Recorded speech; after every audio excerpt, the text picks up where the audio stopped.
Hey everyone, it's Mr. Canfield. Today we're doing the integral test, chapter 19 in BC Calculus. So remember, when we are testing series, the big deal is you look at it and you start out, you do the nth term test, right? You do nth term, and so if the nth term is approaching 0, then it's a maybe converge.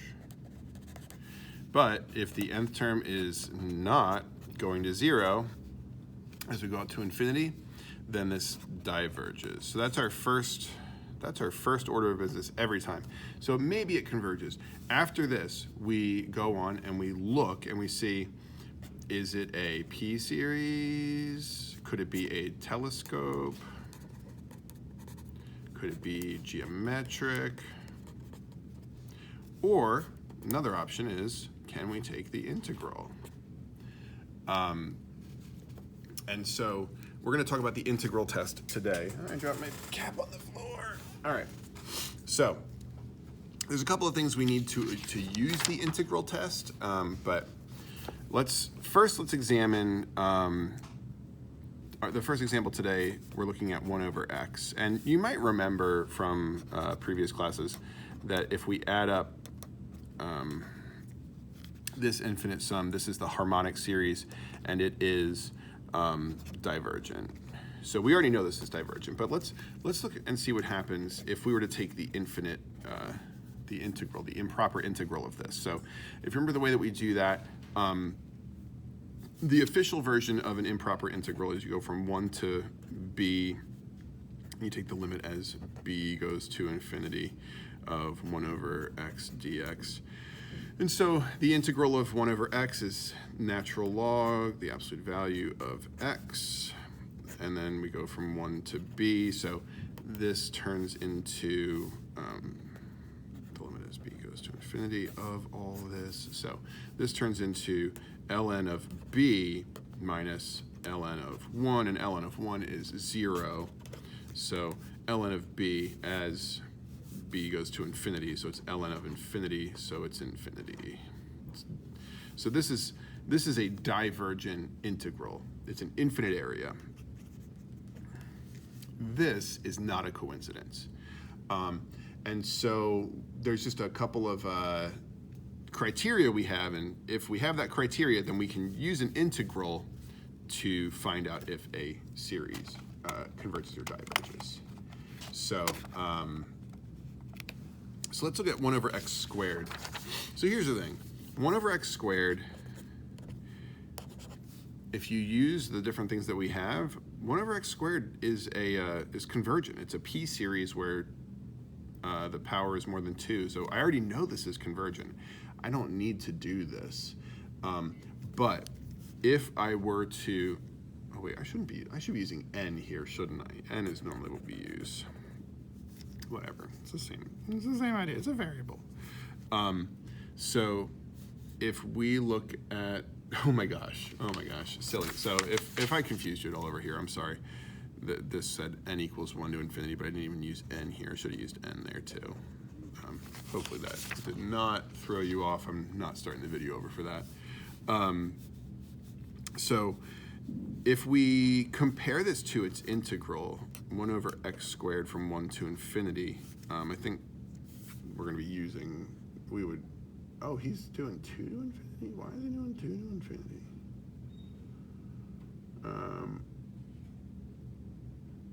What's he trying to say? Yeah, I'm sorry. Okay. I have Stu's notes open because I don't want to make any silly mistakes, because I always make silly mistakes with these things, like I just did a minute ago. So if we take the integral of this, well, remember that this is really saying the integral of x to the negative 2 dx. So the integral of that, you add 1 to the exponent, and then you divide by your new exponent, and we're going from 1 to infinity. And remember, this was a shorthand that we would use in class. So we'd say infinity to the negative 1 over negative 1. Minus 1 to the negative 1 over negative 1. So be careful with your signage and stuff like that. So negative first power flips it. This is a negative thing. So, and then here, 1 to the negative 1 is still 1. and this is 1 over negative 1, so this is minus negative 1 or plus 1.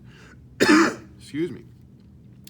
Remember, 1 over infinity in the limit sense is 0, so this is 1. And so we know then that this this integral is convergent, therefore the sum is convergent as well. So, and this is the integral test. If f is 3 things: positive, continuous, and decreasing,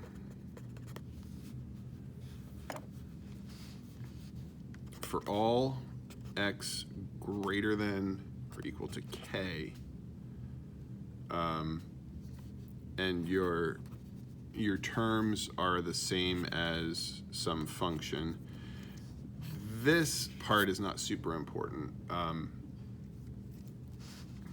This is a splitting hairs kind of thing. Don't worry too much about that. Then we're able to say that the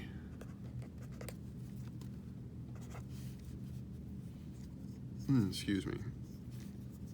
Then we're able to say that the sum and the integral, notice how they both start at k. So we're really just saying, if f is these things for k and greater, we're not saying like before k, like we're not saying for negative numbers necessarily, like for wherever we start here, then the original, like the summation and the integral behave the same. They either both converge or diverge. So, infinite series is connected to integrals. Infinite series is connected to area. Isn't that weird? But this is the key thing. If the integral does it, so does the sum. And so let's look at a couple of things. So here's our first example. And then I'm going to show you the way that I personally do these things.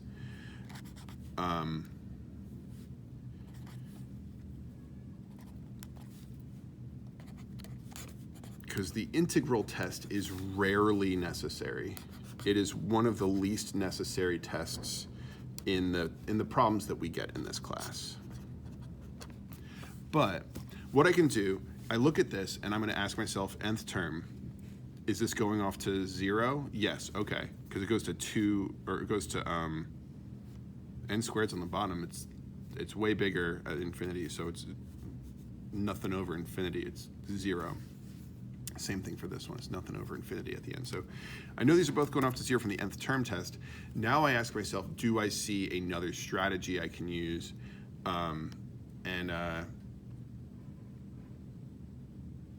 Let's see. Well, they're not exactly geometric, I don't think, because I don't see like times the same thing every time. I don't see exactly a p series. So I can do the integral test. And the integral test says, do the integral. Okay, well, I'll do the integral of this one. Oh, nope, I'm jumping ahead. Before I can actually apply the integral test, I have to double check 3 things. Is this always positive? Is it continuous? And is it decreasing? So positive's easy. Does this ever become negative from 1 to infinity? No. Is it continuous from 1 to infinity? Meaning, do I ever get like a break in the denominator? Like if this had said, n minus 2 down here instead of that, well, at x equals 2 or n equals 2, we would have an undefined problem, and so it wouldn't be continuous. So those are things to look out for. And then, is this decreasing? So you can plug in some numbers if you're not sure, but they are usually decreasing. But it needs to be like, I think monotonically decreasing.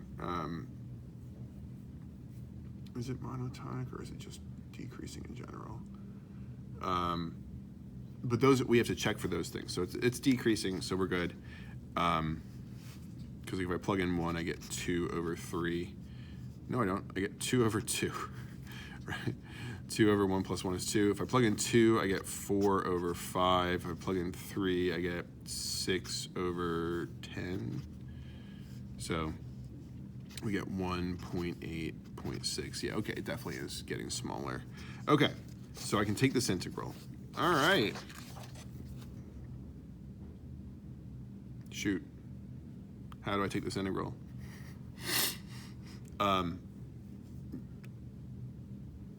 We got lots of options, right? We've learned a whole bunch this year. I'm just giving you time. It's you just use your substitution. We know that the bottom's derivative is 2n, which is present. So that tells me that I make u equal to the bottom. du is equal to 2n. Oh, I should be using x's. And your teacher's a real moron. All right. So 2x dx. And so I'll solve for dx. I'll get it's du over 2x. And I'll substitute in 2x over u, and then du over 2x. The 2x's cancel. I'm so surprised. So I get ln of u, which is ln of x squared plus 1. And hey, x squared plus 1 is always positive, so I don't need the absolute value bars there anymore. And I'm evaluating that from 1 to infinity, which is, wow, I'm so surprised. It's ln of infinity minus ln of 2. And in case you're wondering who wins that fight, this is infinity minus ln of 2, which is infinity. This is a divergent series because the integral diverges. Now we'll look at this one. This one, I'm gonna, for no apparent reason, I'm gonna pull the 2 out of the fraction to start. Sorry. Sorry for not telling you why. 1 over x squared plus 1 is an inverse trig. So this is the derivative of arctangent. And so the integral of this is 2 arctan x from 1 to infinity. So 2 arctan infinity minus 2 arctan 1. And so just to remind you how that works, inverse tangent says, hey, on the right half of the unit circle, when does tangent give me positive infinity? And that is right here because it's sine over cosine 1 over 0. And so this is 2 times pi over 2. And this one, when do I get tangent to be 1 from negative pi over 2 to pi over 2? And that is at pi over 4. So this is minus 2 pi over 4. Okay, I don't really care what number this is. It's a number. That means this is a convergent integral, meaning this is a convergent series. All right, and I'm flying. Flying. All right. It's almost, oh yeah, let me tell you how I actually do these. I just do these ones in my head. And you can too. Look at this. On an infinite scale, can we agree with each other that this really just looks like 2 over n? The only exponent that matters is the largest on an infinite scale, and so n squared is the only one that matters. Or we could kind of think about how the n's are kind of canceling everything out. But this is looking like 2 over n, or 1, or even 1 over n we could think about. But that is the harmonic series, and therefore it's divergent. And then if I look at this other one, I wrote x, I should have written n, but this is, it's a p series. That plus 1 doesn't matter.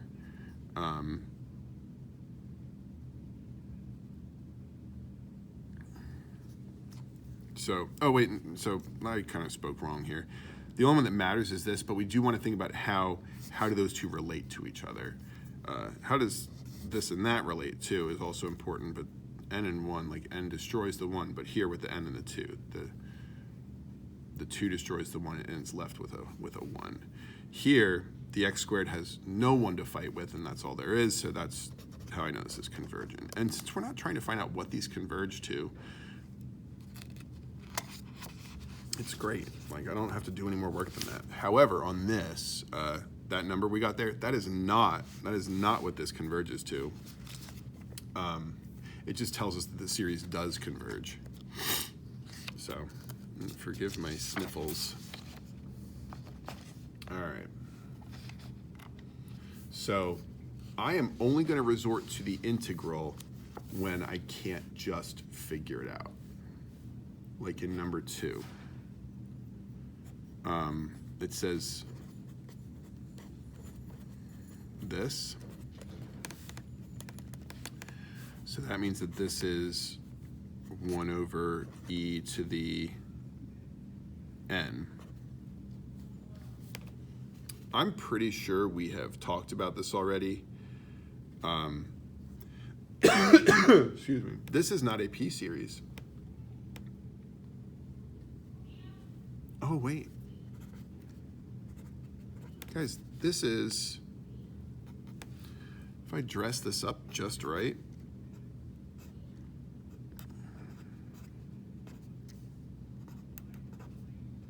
this is a geometric series. So why am I going to bother doing the integral test? It's a geometric series. That's A, that's R. R is less than 1, so we're good. So I'm done. I know this converges.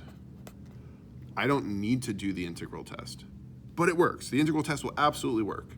I could go and I could take the integral of 1 over e to the x dx from 1 to infinity, or from 0 to infinity, my bad, and do this. This is e to the negative x. That's the integral that it is. So its integral will be negative e to the negative x, because its derivatives and integrals work the same way, essentially. You just have to divide by the derivative of the inside, which is negative 1. And if we're going from 0 to infinity, well, we get negative e to the negative infinity minus negative e to the negative 0, which e to the negative infinity, so it's negative 1 over infinity, 1 over that, which is 0 minus negative 1. So this is 1. So the integral of this converges. Wow, I already knew what it was because I can use other tests. Our next one, 1 over 2 ln 2 plus 1 over 3 ln 3 plus 1 over 4 ln 4.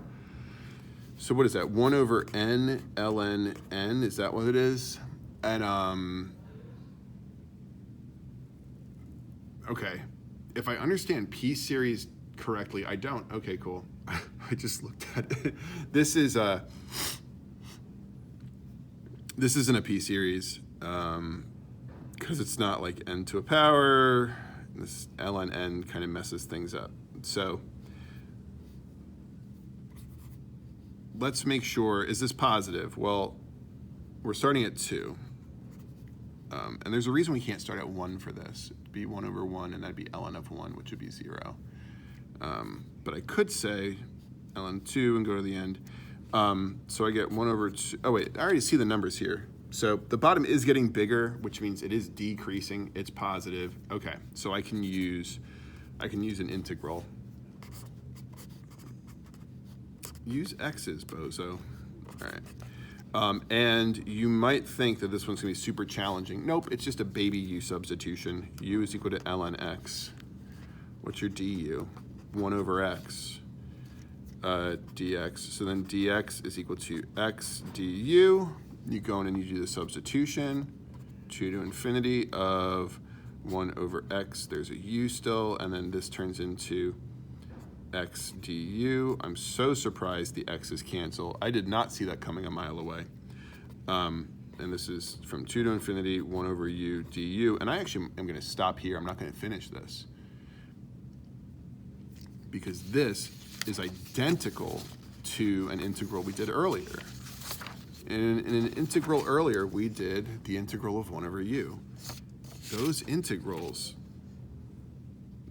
like this integral is, shoot, maybe not. Maybe because u turns back into something, so maybe not. Never mind. Okay, I get ln of u from 2, well, not from 2 to infinity. I get ln of my original function, which is ln x from 2 to infinity. And so just be a little careful here. So ln of ln infinity minus ln of ln 2. So if I'm careful here, ln of ln 2 is a number. That's fine. I don't know what number it is, but it's a number. ln infinity is infinity, so this is saying ln infinity, so this is saying infinity minus a number is infinity. This is a divergent. So that's a weird one. Not gonna lie though, I probably wouldn't use the integral test for this. I probably would use the ratio test. And if you're like, what's the ratio test? Yeah, we'll learn that later. Integral test is a thing you can do, and I wouldn't use it unless it's specifically asked for some reason. Like, how would we use the integral test to do this? If I look at 4 says ne to the negative n squared. So let me think about terms here. So what is that? 1 over e for 1, then 2 over e to the 4th, then 3 over e to the 9th. Okay, so we're dealing with positive numbers. They're decreasing. Okay. So looking at the way that bottom is exploding, I think this has to converge. I can't see any way that this isn't going to be convergent with how much bigger the bottom is than the top. That exponent is exploding, and the top is just linear. So that would be my presumption here. Let me do the work. So n e to the negative n squared dx. Put it back to x's, right? Because we're doing the integral x. Okay, so that's going to make it. I'm going to do u substitution. I'm going to have the exponent be my substitution because that's a really nice substitution. We'll divide. We'll get negative 1 over 2x du is equal to dx. We'll substitute it. We'll get x e to the u, negative 1 over 2x du. And the x will cancel, and I'll pull the negative 1/2 out front. Get e to the u du. I'm so surprised.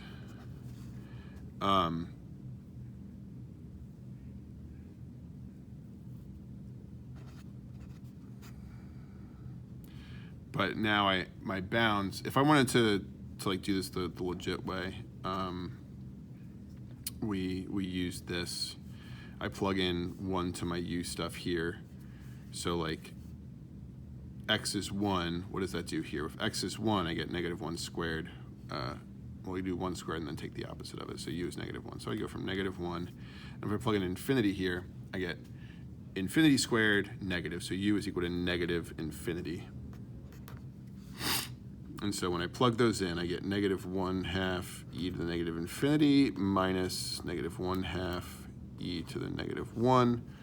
And then if I'm careful here, I get negative 1 over 2 e to the infinity plus 1 over 2e.